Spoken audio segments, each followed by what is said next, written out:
All right, everybody. Thanks for tuning in again. Welcome back to Wide Open. This is part 2, episode 4. And we had 2 questions Yeah. for Driver X here, John Reynolds Jr. What was your you learned in part 1 who his favorite drivers were to race against.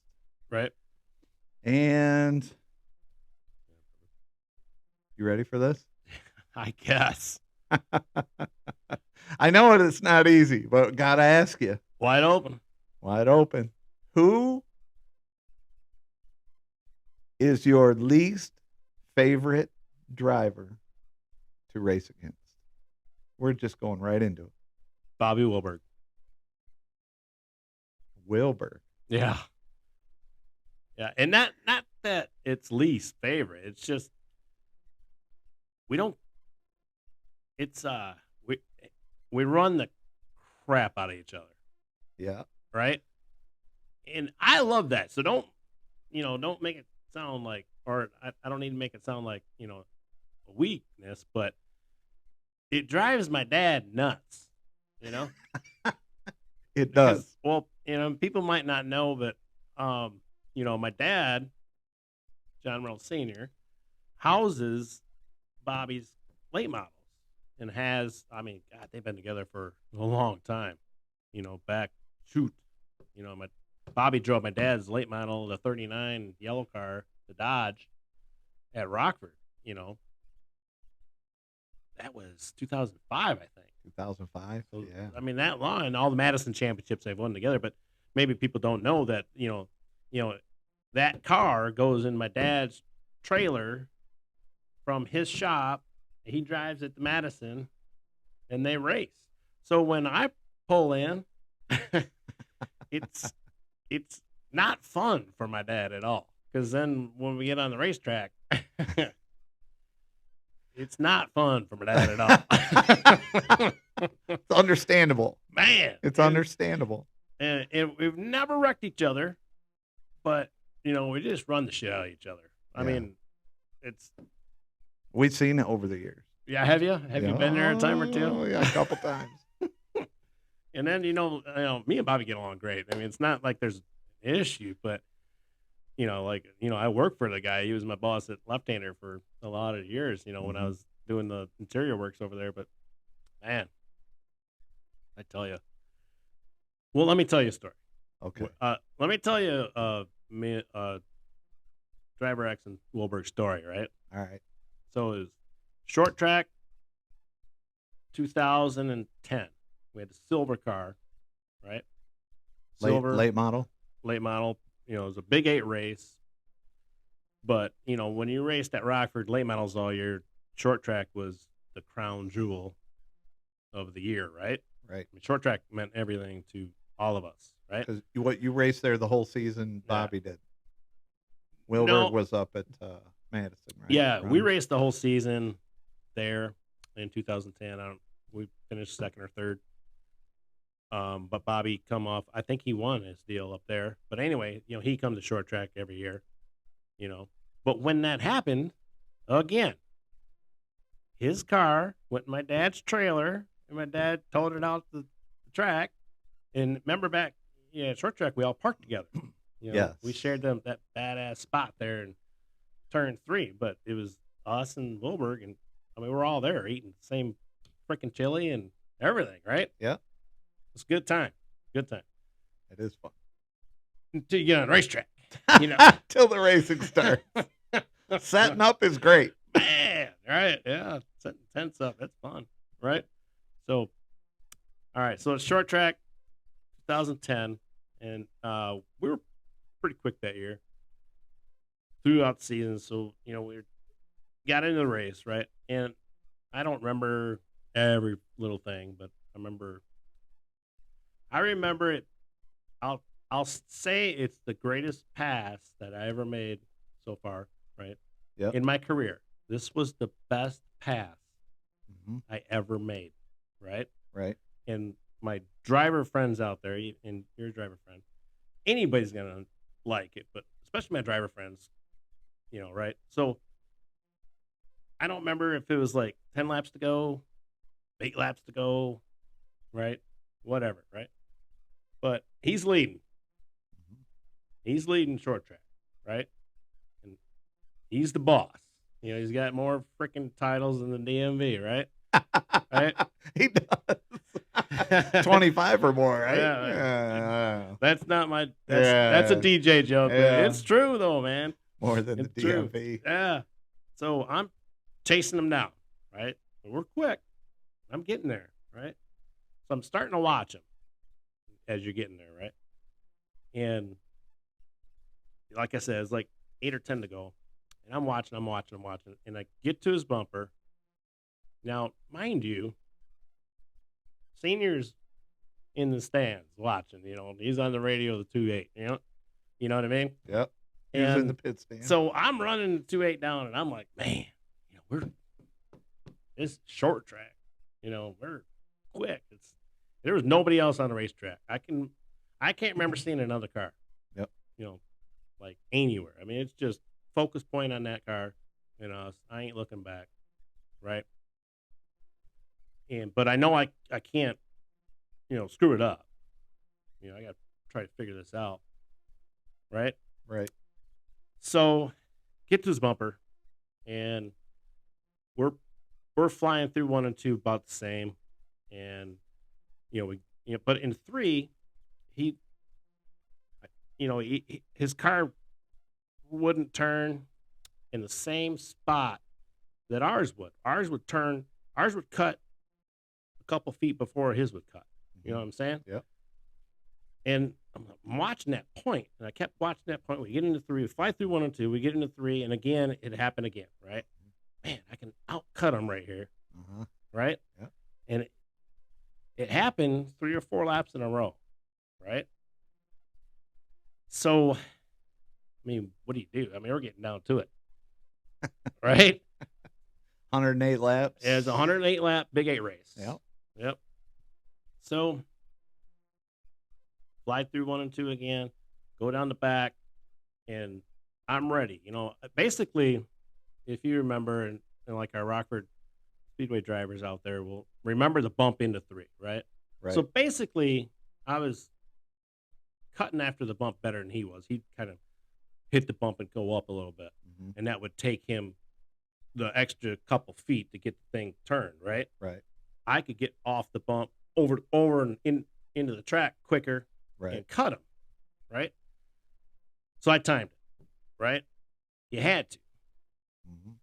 How many laps left about? I don't know. Not a lot. Under 10, right, or something? Yeah, I mean, it's got to be 5 to go now. Okay, yeah. Because you already been watching them for a couple laps, right? So I said, I'm going to time them. I'm going to cut them, right? So time it and cut it. And boom, you know, like Jerry Galley down the hill, right? And off of 4, right? And I pulled up next to him, like this off of 4. Never touched him. Pulled like this off of 4 and got a run down the front straightaway. And you know that Rockford Speedway run, right? And I got to the finish line, and I'm like, it's now or never. Yeah. You know, you get one shot. You get one shot. That's it. Don't wreck. Right. But you got to take the shot. Right. Can't give it up. So I went into 1, and I had him, and I ran him up. Didn't hit him. Right. But I ran him up pretty good and got off and got away. He had to get away. Yeah. This one shot doesn't just mean it's one shot. It means you got to do it good enough to get away. Otherwise, we're racking down the back straightaway. Right. You know, if you don't get it done and you're trying to still crowd up, right, it's over. Right. Right. So I got him pretty good. Got him up, park, and go. Right. I remember Jimmy Myers at the time was spotting. Okay. And I remember him saying, good corner, bullseye, you know, which meant you had a bullseye on the bumper cover. Right. Right. So I buried it into 3 knowing that he couldn't. Right. Right. You know, that was his weak spot. Right. So I just buried it in there all I could. And you kind of late apex, but you gained, you gained there's enough. no way he could get there. Yeah, you gained enough going in. going in to Yeah. go. And I just qualified for however many corners were left, probably Right. 5 or 6 corners left, Right. and we won. Mm-hmm.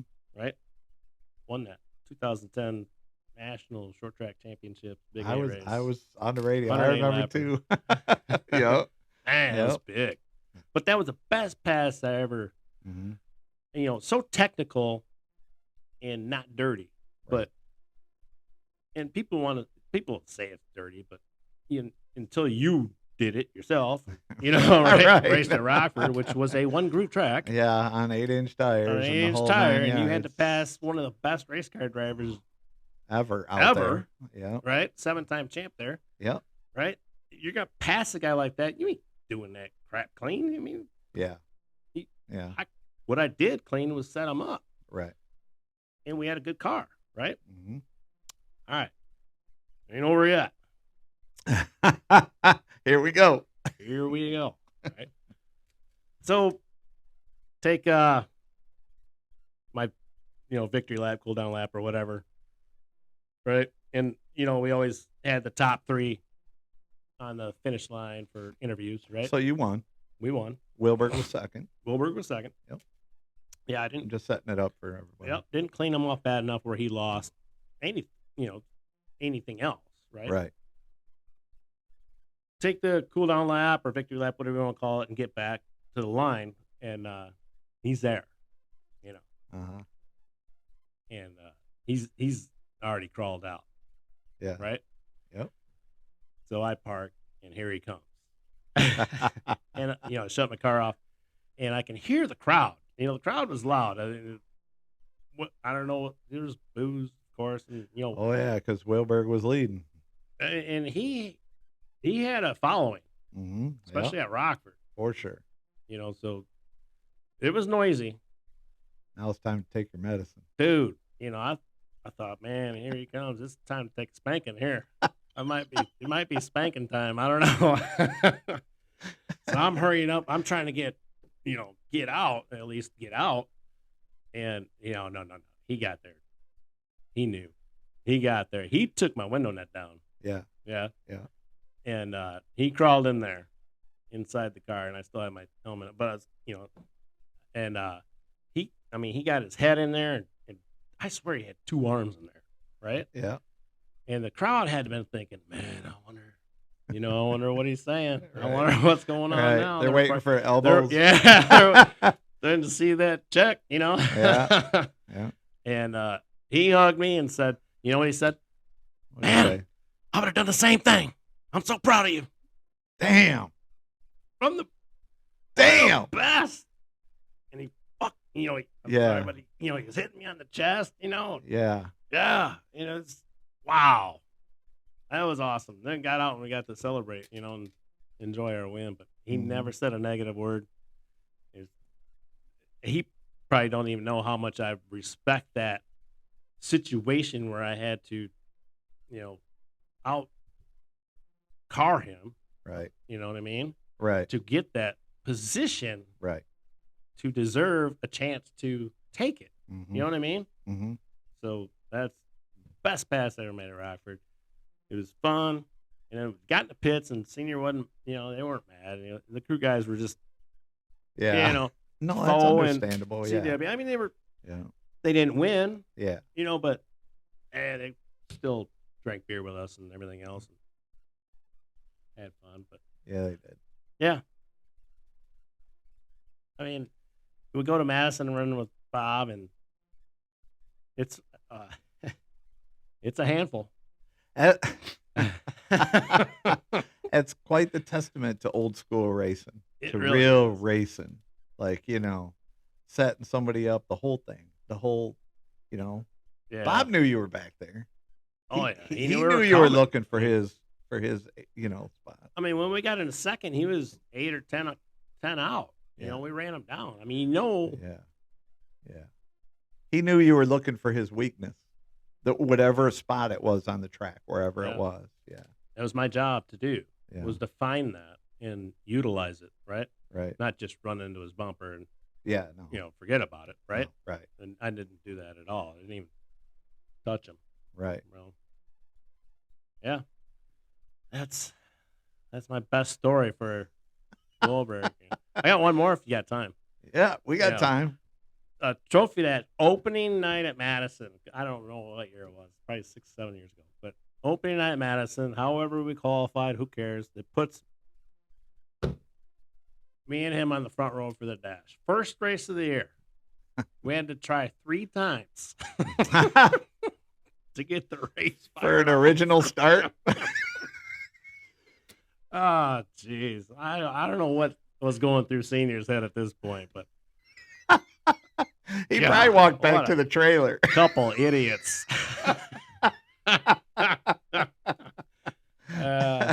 He probably did one of these. Then he Oh, knows and walked back to the trailer. man. Sat down. 3 times it took. Yeah. There. So I think people are probably surprised. Yeah, that, as tight as we are, that we hate racing each other or something, Yeah. but Yeah. but, luckily we never put ourselves in a position where we wreck something. Yeah. Yeah. I know he's definitely got the talent to stay out of that trouble like that. Absolutely does. Yeah, because But I mean, we don't give each other anything. Right. And I think that's just the legend, and then the younger lion trying to learn from that. Right. And you can't learn from somebody like that without really battling. Right. You know what I mean? Yeah. You can't lay off and learn anything. Right. Exactly. You got to be on it and learn what the heck's going on there and figure it out. But he's taught me a lot. Well, it's the amount of respect that you have for the guy. Yeah, for sure. I sure as heck wouldn't want to spin him out and get him hurt or something. Yeah. God, No, I mean that. Talk about that, but there's a lot of respect there. Well, that's a great story. He comes down, puts both arms in, says the guy just lost. Yeah. Or went second place with less than 5 to go. Yeah. At short track. I mean, a huge race. I was there. I was on the team. I know, a lot of that. I didn't know exactly what he said, but man, that's pretty cool. I've never told anybody what he actually said. We just everybody just kind of laughed it off. Figured I got my ass chewed or something, but That's awesome. I would have done the same thing. How fast he talks, right? Awesome. Yeah. He's a racer's racer, man. He does talk like that. Especially when he's wound up. That's awesome. All right. Well, I hope I answered your questions. All right. We had 2 questions tonight, and I think that was pretty damn cool. All right. Pretty cool story. Thanks for sharing. Seriously. Yeah. Yeah. Everybody, now you know.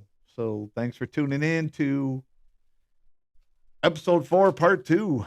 Anyway, episode 4 of season 1, and we got more of these to go. Yeah, we got stories. So we're going to keep them up, keep putting them out. Thanks for tuning in. We appreciate it, guys. Thank you.